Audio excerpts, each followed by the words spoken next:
Who needs more sleep, younger people or older people? In today's video, I wanted to have a little bit of fun with some of these sleep myths that I hear depending on the age group of the client that I work with. Over the years, I have basically worked with pretty much every age group except children. I worked with people who are young adults in their 20s and 30s. I worked with people in their 40s and 50s, and I also worked with people in their 60s and 70s. So I have seen a lot of different misconceptions and sleep myths relating to certain age groups. Often it's also depending on what the headlines are. Historically, I've seen the change in headlines as well. Some recurring headlines over the last 10 years of me working with clients. So these sleep myths often come from either seeing something, hearing something through your research with sleep problems or sleep in general. They might come from sort of cultural backgrounds or maybe the family that you're in. Some of those sleep myths come from actually having those conversations with your parents or your siblings. And then other misconceptions or sleep myths can come from conversations with either trained or medical professionals. And again, I'll give a couple of different examples in today's video. But when it comes to age groups, what's important to look at is really looking at whatever your age group is currently experiencing, and more importantly, what you're experiencing with your sleep. Every single person has a different type of sleep problem. So just because there are certain beliefs or myths around a certain age group, it doesn't mean they actually truly relevant to your situation and your sleep problems. Before we go ahead and look at some of these age groups and some of these sleep myths, I wanted to welcome you back if you're part of my community already. If you're brand new, then let me quickly introduce myself. My name is Beatrix Schmidt. I'm a sleep coach, a professional speaker, and the creator of the Sleep Skills for Life program. And I work with people who struggle with long-term insomnia and sleep problems, either on a one-to-one basis or a group sleep coaching basis. These are the ways I can help people like you to finally overcome their long-term insomnia and sleep problems and never have to struggle again. Hence, Sleep Skills for Life. Now let's come back to today's topic and talk about the three main age groups. So we're not going to talk about every single one of them because otherwise it becomes a very lengthy and complex video. But I see very typical sleep myths in certain age groups that show up with my clients and the conversations we have. So the first group we're going to look at is what I would call young adults. So this would be people in their 20s and even 30s.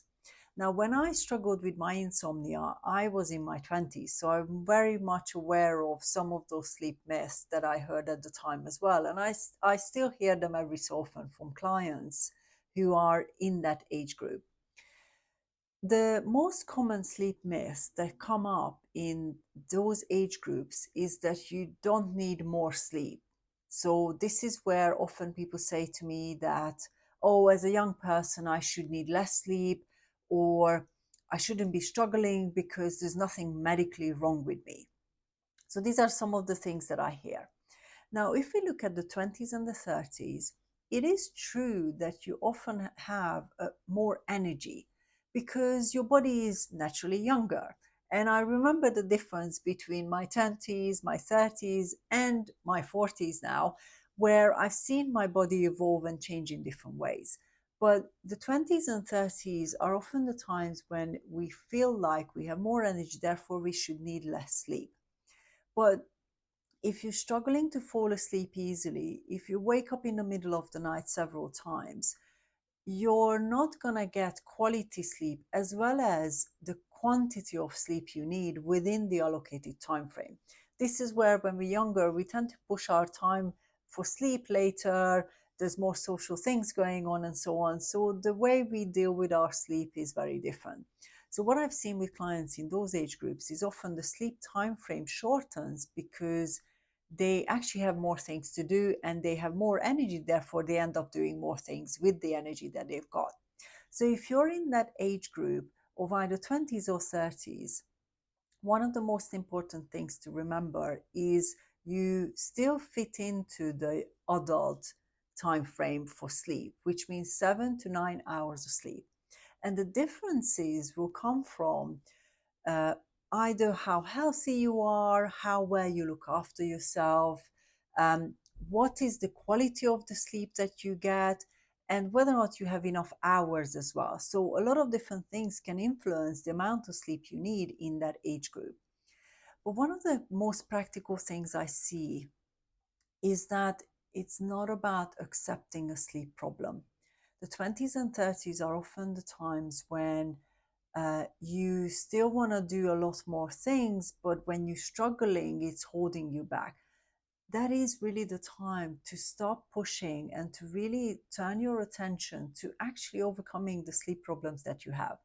Because if you keep pushing but you don't deal with what's going on, you are more likely to carry your sleep problems into different stages of life. And I've seen this quite a lot, where a sleep problem would have started at the early ages, the 20s and 30s, but people kind of just got on with them, and therefore they lasted for a longer period of time. Obviously, it's not always so.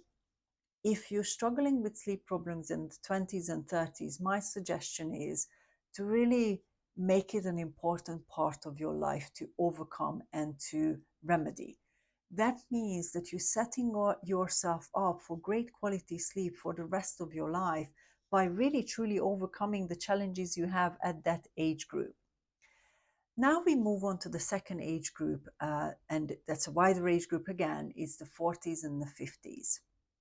I have worked with clients who have had picked up different sleep myths about those age groups. I have had clients who have surrendered to having less sleep because they believe that that's the norm for their age group. Often it comes from having conversations with your friends, colleagues, and people in that kind of age group, and everybody kind of saying the similar things.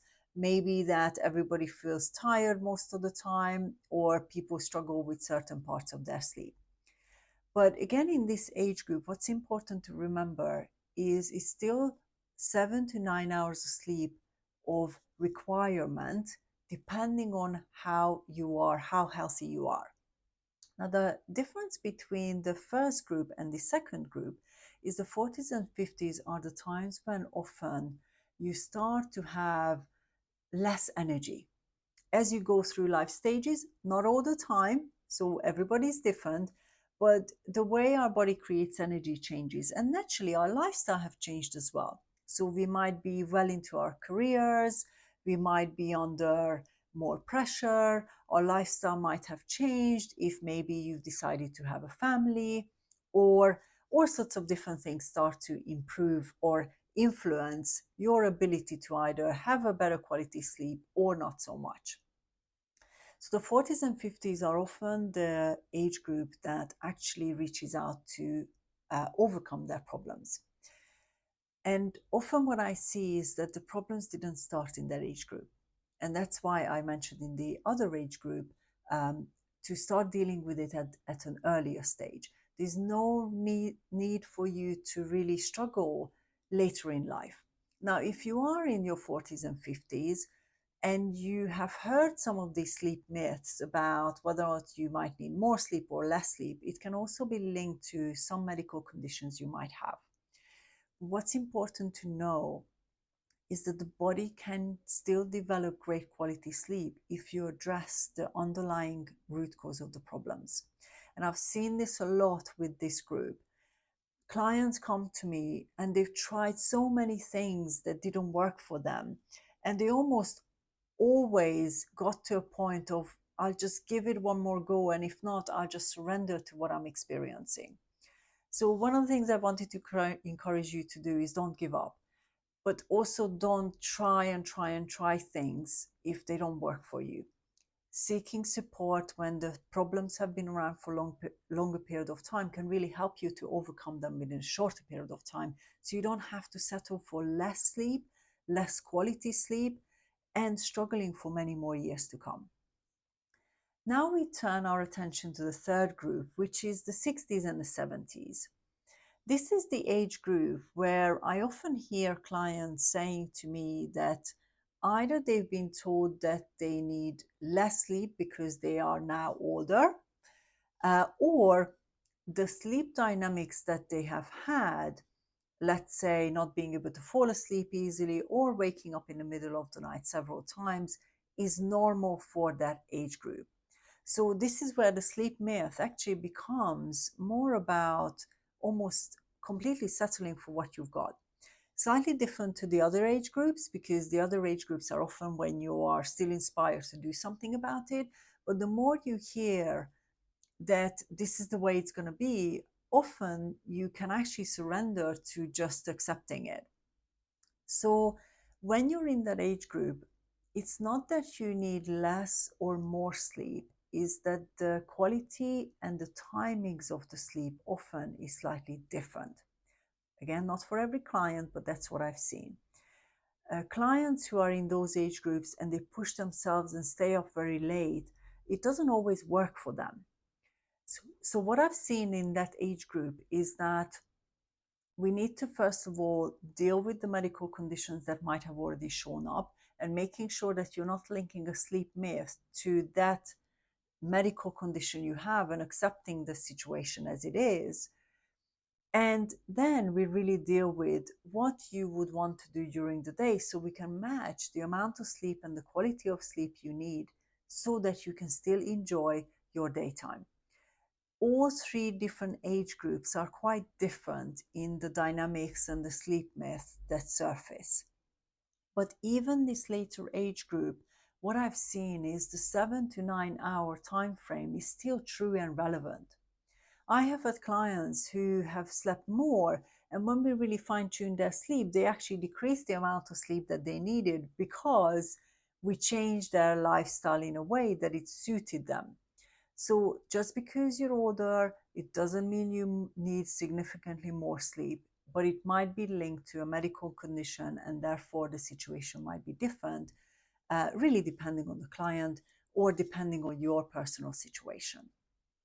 So these are the three different age groups that I wanted to talk about. And really what I've seen with my work is that no one age group ever has guaranteed less need or more need. What I've seen a lot is actually about optimizing your sleep no matter which age group you're in. And what I've seen most of the time with my work is it ranges between sort of 7.5 hours of sleep to the 8.5 hours of sleep for most of the clients that I have worked with. Again, this is a generalization, and the official advice on this is that it's 7 to 9 hours.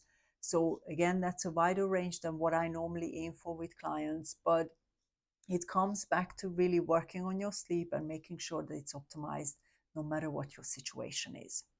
But don't let these age-related sleep myths stop you from actually really looking at optimizing your sleep, not just quantity wise, but also quality wise. You don't have to struggle for many years. You can overcome your sleep problems in a shorter period of time, even if you struggled for longer. So I hope that today's video has helped you to really look at your situation in a different way. And if you liked today's video, hit that like button below. Subscribe to my channel, hit that little bell as well so I can let you know when I post new videos. And feel free to ask a question about maybe some of the specific dynamics you have depending on the age group you're in. I'm very happy to answer questions on sort of specific dynamics. It doesn't mean that I can give you the full list of things or tips and advice to fully overcome it. It really often depends on the complexity of the problem.